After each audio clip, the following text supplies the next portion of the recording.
که چېرې په دشمن باندې غلبه حاصلول غواړئ او د ظالم د ظلم نه او د شریر د شر نه بچ کېدل غواړئ، ناممکنات په ممکناتو کې بدلول غواړئ، په هر مقصد کې کامیابی غواړئ، په خپل کور کې خیر او برکت راوستل غواړئ، نو دا اسم اعظم د وظیفه دا خاص وظیفه پوره توجه او دیان سره وکړئ او خپله زندگی بدله کړئ. نن درته زما عزتمندو یو نبوي وظیفه او عمل بیانوم. داسې وظیفه چې د ستاسو ناممکنه حاجتونو لره به الله جل شانه پوره کړي. حدیث شریف کې د دې وظیفې په باره کې راغلی دی. د ستاسو یو حاجت دی، یو ناممکنه حاجت دی او هغه د الله جل شانه نه پوره کول غواړئ. یا د یو بنده سره د ستاسو یو کار دی، څه حاجت دی او ته غواړې چې د فلاني کس زما د فلان کې کار وکړي، نو د دې په باره کې حدیث کې ډېر خاص عمل او عظیم الشانه وظیفه بیان کړی شوې ده.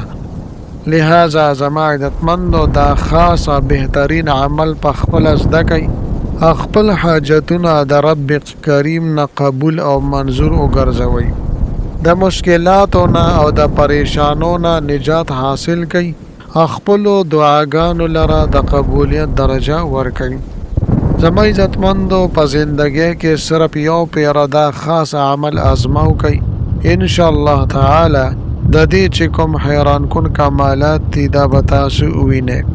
زما عزتمندو دا عمل ډېر طاقتور عمل دی او ډېر اثر کوونکې وظیفه ده.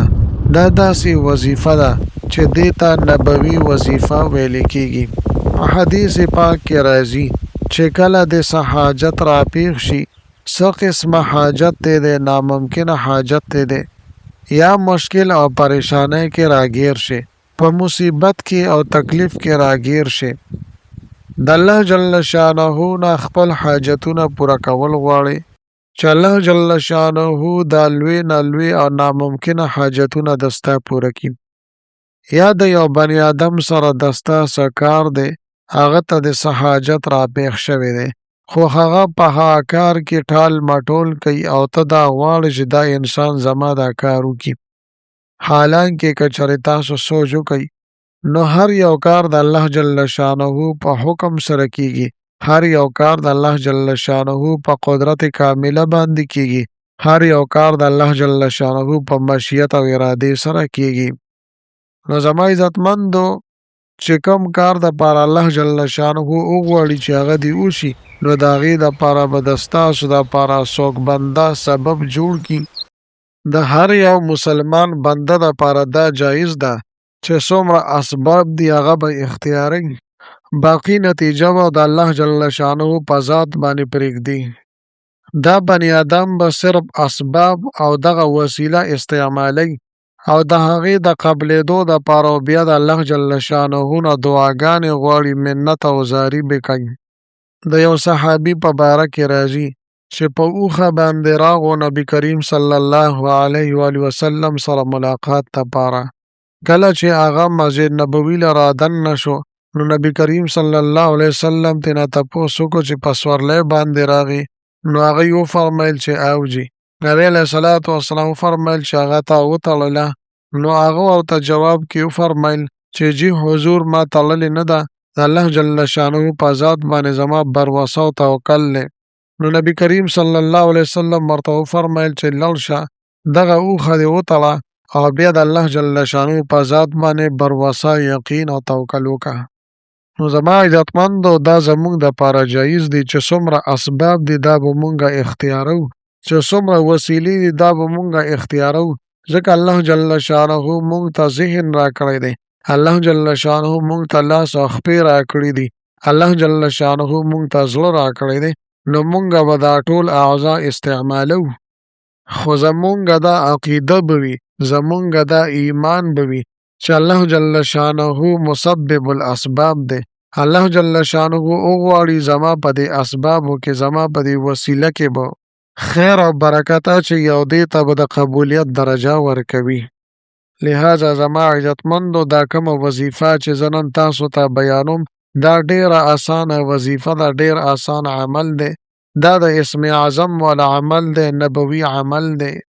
که چېرې تاسو د رزق حلال حصول غواړئ، په خپل کاروبار او روزګار کې برکت حاصلول غواړئ، یا بهترین ځای کې تاسو رشته او نکاح کول غواړئ، خپل حاجتونه، خپل مقاصد پوره کول غواړئ، په کور کې خیر او برکت غواړئ، نو د دې دپاره دا خاص وظیفه، دا نبوي وظیفه، د اسم اعظم دا وظیفه او عمل ضرور به ضرور وکئ.